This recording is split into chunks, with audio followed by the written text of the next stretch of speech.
નમસ્કાર, આપ જોઈ રહ્યા છો નેશન પ્લસ ન્યૂઝ. હું છું હિરલ પંડ્યા આપની સાથે. વડોદરા મહાનગરપાલિકાની આગામી ચૂંટણીને લઈને રાજકીય ગતિવિધિઓ તેજ બની છે, જેના ભાગરૂપે વોર્ડ નંબર 10માં ભાજપના ચૂંટણી કાર્યાલયનું વિધિવત ઉદ્ઘાટન કરતા અકોટા વિધાનસભાના ધારાસભ્ય ચૈતન્ય દેસાઈએ કાર્યકરોને ભવ્ય વિજય માટે મહત્વનું માર્ગદર્શન પૂરું પાડ્યું હતું. વડોદરાના વોર્ડ નંબર 10માં ભાજપે ચૂંટણી જીતવા માટે કમર કસી છે. અકોટાના ધારાસભ્ય ચૈતન્ય દેસાઈના હસ્તે આજે ચૂંટણી કાર્યાલયનું ઉદ્ઘાટન કરવામાં આવ્યું હતું. કેસરિયા માહોલ વચ્ચે યોજાયેલા આ કાર્યક્રમમાં કાર્યકરોએ સૂત્રોચ્ચાર કરીને વાતાવરણ ગજવી દીધું હતું. આ કાર્યાલય હવે આગામી દિવસોમાં વોર્ડની તમામ ચૂંટણીલક્ષી પ્રવૃત્તિઓનું મુખ્ય કેન્દ્ર બનશે. ઉદ્ઘાટન પ્રસંગે ધારાસભ્ય ચૈતન્ય દેસાઈએ ઉમેદવારો અને કાર્યકરો સાથે સીધો સંવાદ કર્યો હતો.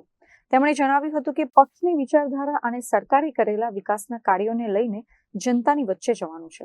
દરેક ઉમેદવારે પાયાના સ્તરે જઈને લોકોના પ્રશ્નો સાંભળવા અને તેમના આશીર્વાદ લેવા તે જ વિજયનો સાચો માર્ગ છે. અકોટા વિધાનસભા મત વિસ્તારમાં આવેલ ઇલેક્શન વોર્ડ નંબર 10 એમાં ભારતીય જનતા પાર્ટી ઇલેક્શન ના સંદર્ભે કાર્યાલયનું આજે ઓપનિંગ રાખવામાં આવ્યું હતું. આવતા વીએમસી વડોદરા મહાનગરપાલિકામાં કોર્પોરેશનના જે ઇલેક્શન આવવાના છે એ નિમિત્તના કાર્ય માટે કરીને આ કાર્યાલયનું ઉદ્ઘાટન કરવામાં આવ્યું હતું. ઉદ્ઘાટનમાં આપ જોઈ શકો છો મોટી સંખ્યામાં કાર્યકર્તાઓ ઉપસ્થિત રહ્યા હતા. અમારા પૂર્વ કાઉન્સિલર નીતિનભાઈ ડોંગા, ઉમંગભાઈ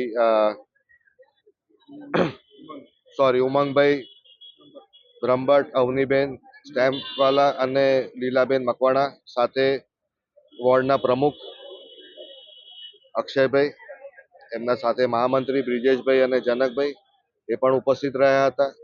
અને પાર્ટીનું એક જ ધ્યેય હોય છે કે આવતા સમયમાં 4 કેન્ડિડેટ્સ ફરીથી જીતાઈને સારા મતોથી ચૂંટાઈને આવે એ માટે કરીને દરેકે દરેક વિસ્તારમાં દરેકે દરેક બૂથમાં કાર્યકર્તા જઈ અને ભારતીય જનતા પાર્ટીએ શું પાછલા 5 વર્ષમાં કાર્ય કર્યા છે એનું આખું ડિટેલિંગ કરી અને આગળ પ્રોસિજર કરશે ઇલેક્શનનો.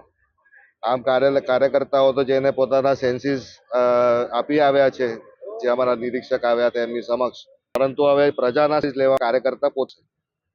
આભાર. કેમેરામેન નવનીત પરમાર સાથે Chirag Patel, Nation Plus News, Vadodara. સમાચારોના સતત અપડેટ મેળવવા માટે અમારી નેશન પ્લસ ન્યૂઝની યુટ્યુબ ચેનલને સબસ્ક્રાઇબ કરો, બેલ આઇકન દબાવો અને જોડાયેલા રહો ફેસબુક, ઇન્સ્ટાગ્રામ અને ટ્વિટર પર.